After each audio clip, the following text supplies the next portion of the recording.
Hello viewers, আসসালামু আলাইকুম। আমি হচ্ছি আয়রার আম্মু। আপনাদের জন্য একটা মাছ ভুনা নিয়ে আসলাম। মাগুর মাছ ভুনা কার কার খেতে ভালো লাগে অবশ্যই কমেন্টে জানাবেন। মাগুর মাছ খেতে আমার সেই ভালো লাগে।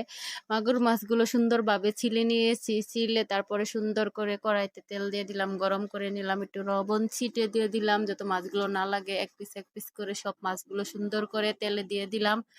এক পিঠ করে পিট করে সবগুলো মাছ উল্টে নিলাম। যেহেতু মাগুর মাছগুলো চামড়া ছিলে ফালাই দেওয়া হয়েছে তার জন্য একটু ভাজা ভাজা কম করলেও চলবে। কড়াইতে জিরা ফোড়ন দিয়ে, পেঁচফোড়ন দিয়ে, কাঁচা মরিচ সুন্দর করে কেটে দিয়ে একটু নাড়াচাড়া করে পেঁয়াজগুলো ভাজা ভাজা করে জিরা বাটা দিয়ে সুন্দর করে একটু পানি দিয়ে নিলাম। পানি দেওয়ার পর একটু কষানো হয়ে গেলে হলুদের গুঁড়া, মরিচের গুঁড়া, লবণ পরিমাণ মতো, একটু গরম মসলা গুঁড়ো দিয়ে দিলাম। দেওয়ার পরে সুন্দর করে পেঁয়াজগুলো কষানো হয়ে গেলে মাছগুলো পেঁয়াজের মধ্যে দিয়ে সুন্দরভাবে একটু নাড়াচাড়া করে নিলাম। যত একটু তাড়াতাড়ি দিয়ে দিচ্ছি যত মাছগুলো সুন্দরভাবে একটু নরম হয়ে আসে, সুন্দর করে একটু নাড়াচাড়া না করে একটু কড়াইটা একটু ঘুরিয়ে নিলাম।